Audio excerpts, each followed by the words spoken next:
हाँ दोस्तों, हमें पता है कि हम इंटरनेट पर दिखाई गई हर चीज पर विश्वास नहीं करते, लेकिन हमारी टेक्स्ट बुक्स का क्या, जो हमें बचपन से रटाई जा रही है। जी हाँ दोस्तों, बचपन से रटी रटाई चीजें भी कभी कभार गलत साबित हो जाती हैं। फिर चाहे वो ग्रेट वॉल ऑफ चाइना का स्पेस से दिखना हो या फिर जीनियस अल्बर्ट आइंस्टीन का स्कूल में मैथ में फेल हो जाना। इसलिए दोस्तों, दिल थाम कर बैठिए, क्योंकि आज हम आपको उन झूठ के बारे में बताने वाले हैं जिन्हें आप सदियों से सच मानते आ रहे हैं। और अंत में जो सच्चाई हमने आपके सामने रखी है ना, उसे जानकर आप हंसी से लोटपोट हो जाएंगे। दोस्तों, अगर हम आपसे पूछें कि इजिप्ट में बना पिरामिड किसने बनाया था, तो हमें पता आप यही जवाब देंगे कि इजिप्ट में रहने वाले मजदूरों ने मेहनत करके इस पिरामिड को तैयार किया था। लेकिन हम आपके भ्रम को तोड़ते हुए ये कहना चाहते हैं कि बिल्कुल भी सच नहीं है। असल में इस पिरामिड को बनाने वाले ज्यादातर लोग मजदूर थे ही नहीं। जी हाँ, इस पिरामिड को बनाने के लिए एंशिएंट इजिप्ट की अच्छी खासी पॉपुलेशन ने अपना बढ़ चढ़कर योगदान दिया था, जहां करीब 85 सालों तक, जिसमें 2589 बीसी से लेकर 2504 बीसी का समय लगा। और इतने समय के अंतराल में इजिप्ट के रहने वाले लोगों ने अपना खून पसीना करके इस पिरामिड को तैयार किया था, ताकि वो अपने नेशनल आइकॉन को खड़ा कर सके। ऐसे में जो लोग इतने बड़े बड़े पत्थरों को नहीं उठा सकते थे, उन्होंने यहाँ पर काम करने वाले लोगों के लिए खाना, रहने और बाकी चीजों की व्यवस्था की। यानी कि हर इंसान ने अपने लेवल का काम किया, जिसमें कुछ लोग सिक्योरिटी के लिए काम करते थे, तो कुछ लोग भारी भरकम पत्थरों को जुटाने के लिए दूर दराज इलाकों में चले जाते थे, ताकि वो अपने नेशनल आइकॉन को खड़ा कर सके। ऐसे में दोस्तों, उनकी मेहनत रंग लाई और ये पिरामिड वाकई में दुनिया भर में जाना जाता है। चलिए दोस्तों, अब आपके सबसे फेवरेट माइकल जैक्सन की बात करते हैं, क्योंकि इस बात से कोई इनकार नहीं कर सकता कि माइकल जैक्सन ने पॉप म्यूजिक में एक अलग ही मुकाम हासिल किया था, जहां ये सिंगर के साथ साथ एक बेहतरीन डांसर भी थे। और इनके डांस मूव तो वाकई माशाल्लाह थे। ऐसे में उनका मून वॉक करने का जो स्टाइल था, वो लोगों में बड़ा फेमस हुआ। पर अफसोस दोस्तों, आपको ये जानकर हैरानी होगी कि इस मून वॉक को माइकल जैक्सन ने इवेंट नहीं किया था। हालांकि उन्होंने इसे सबसे पहले 1983 में परफॉर्म किया था।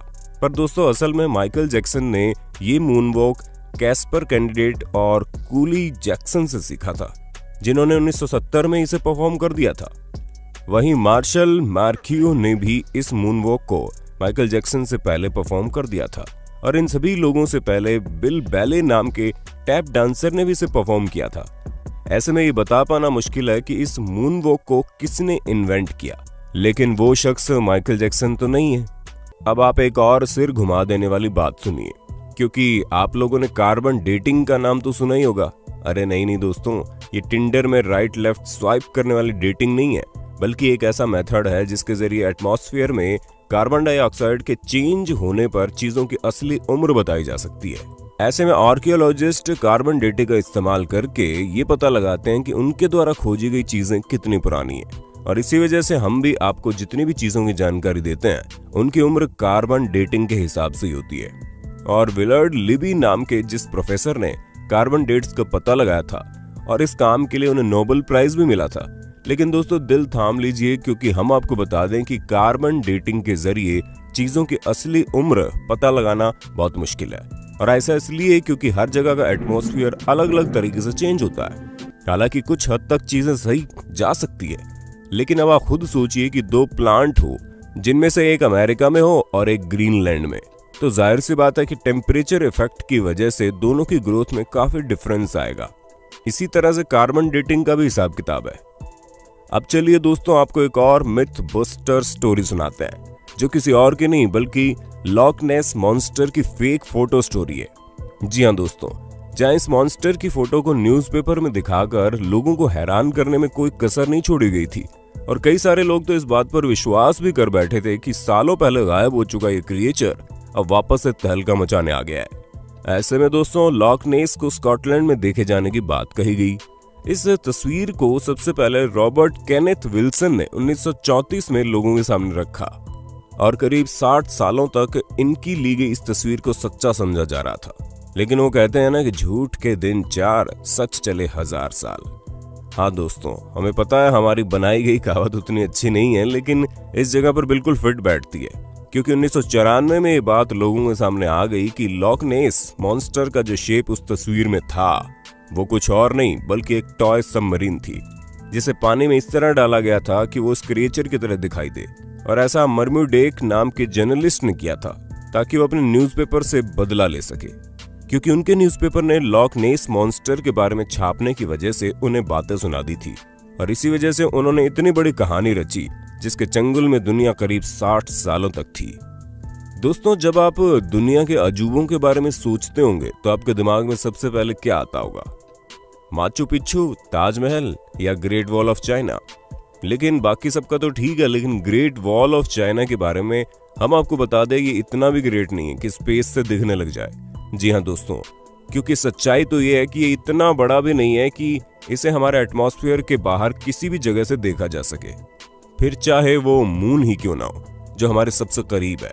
और ये हम अपने मन से नहीं कह रहे, बल्कि खुद नासा ने इस बात को साबित किया है।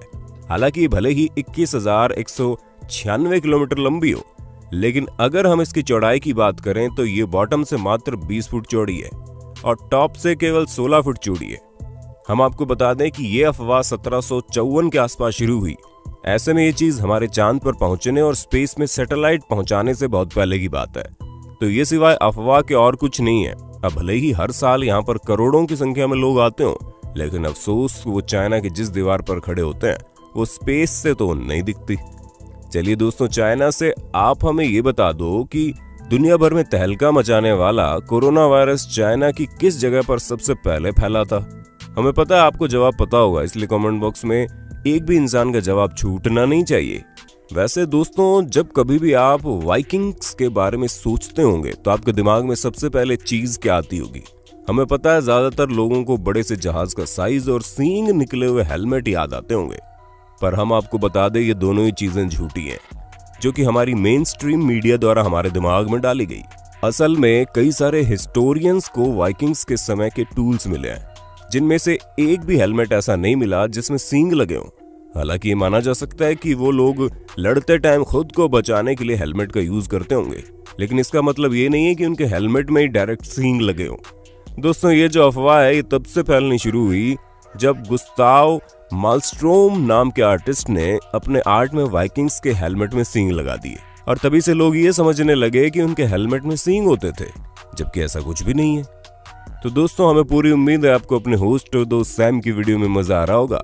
अगर हाँ तो साथ ही वीडियो को लाइक करते चलिए ताकि हम फ्यूचर में भी इसी तरह की इंटरेस्टिंग वीडियोस लाते रहें। दोस्तों, अब हम आपके दिमाग की सबसे बड़ी उपज को दूर करते हैं, क्योंकि कई सारे लोगों को ये सिखाया जाता है कि अल्बर्ट आइंस्टीन जो कि इतने बड़े जीनियस थे, वो हाई स्कूल में बेसिक मैथ की वजह से फेल हो गए थे। तो दोस्तों, ये बिल्कुल गलत है।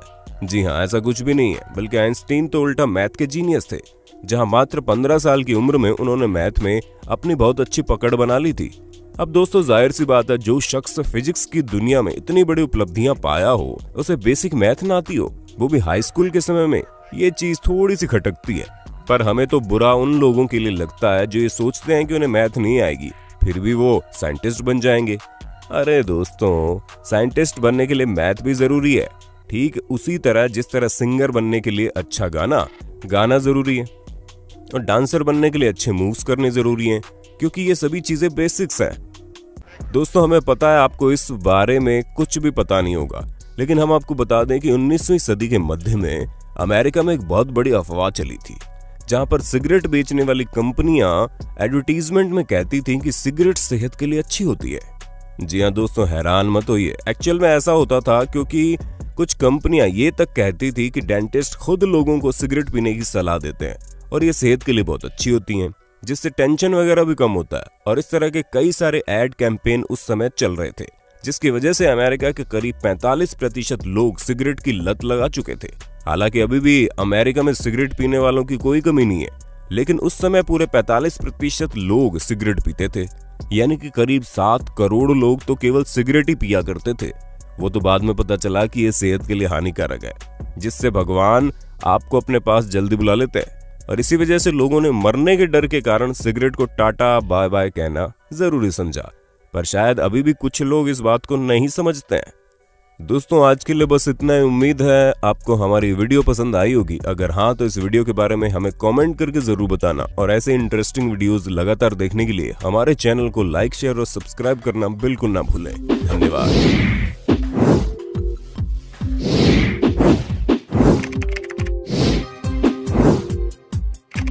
सब्सक्राइब करो पहले। हाँ जल्दी करो, मुझे पता है कि आप लोग नहीं करते हो, वीडियो देखते हो लेकिन सब्सक्राइब नहीं करते।